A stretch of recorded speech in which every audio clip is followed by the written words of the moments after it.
through it. So here's just a little image.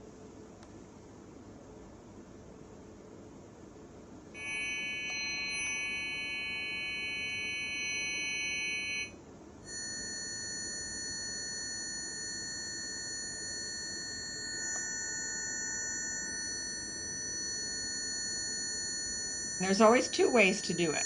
So you can use the menu bar on the lower right to take you back home very quickly, or to see the repeat cycle in a written version, or you can use the lower left-hand corner and just touch these buttons, and there's 4 different changes there if you have the latest 1000 frequency watch.